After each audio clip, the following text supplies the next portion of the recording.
Yes, mambo ni aje, mambo ni vipi ewe mwana PMTV. Karibu kwenye updates za kimichezo ambazo sisi bwana kwa muda huu tuna deal na club ya Young Africans, club ambayo imechukua ligi kuu ya Tanzania bara kwa misimu 4 mtawalia, lakini msimu huu wa 5 bado wakiwa wanaongoza ligi kuu ya Tanzania bara kwa tofauti ya pointi 2, wakifuatiwa na mpinzani wao klabu ya Simba. Sasa klabu ya Young Africans ni kama tayari wameshaanza kufikiria msimu ujao, na kwenye kufikiria hivyo tayari wameshaanza kupunguza baadhi ya majina ya wachezaji ambao wao wanaamini hawatakuwa sehemu ya kikosi kuelekea msimu unaofuata. Na kwenye taarifa ambazo tumezipokea hivi punde kuhusiana na nani atafungashiwa virago ndani ya kikosi hicho cha wananchi, ama unaweza kaita watoto wa Jangwani, jina ambalo limetajwa sana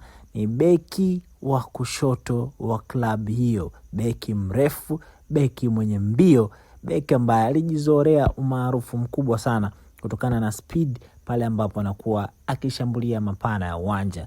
Jina lake ni Shadrack Isaka Boka, wapo mwanamfahamu kwa jina la Mayday Boka. Raia huyo wa Kongo mwenye umri wa miaka 26, inasemekana kwamba klabu ya Young Africans haina mpango wa kumuongeza mkataba, ambapo mkataba wake utaisha mwezi wa 6 pale ambapo ligi itakuwa imetamatika, na inasemekana klabu ya Young Africans tayari iko sokoni kuhakikisha inatafuta beki mwingine mpya wa kushoto ambaye ataisaidia klabu hiyo kwenda juu zaidi na kufanya yale yaliyo bora. Kwa hichi ambacho tumepewa taarifa, basi siku za Shadrack Isaka Boka ndani ya klabu ya wananchi zinahesabika.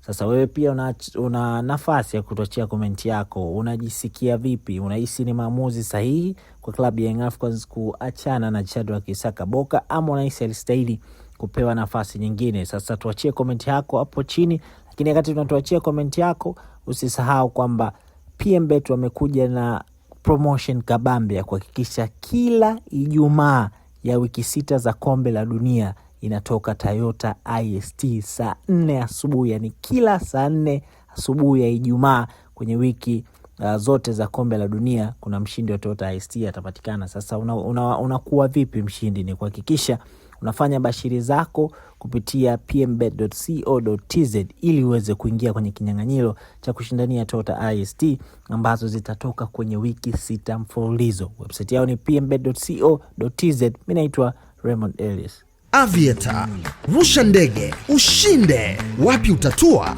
Uamuzi ni wako. Aviator inapatikana kupitia pmbet.co.tz.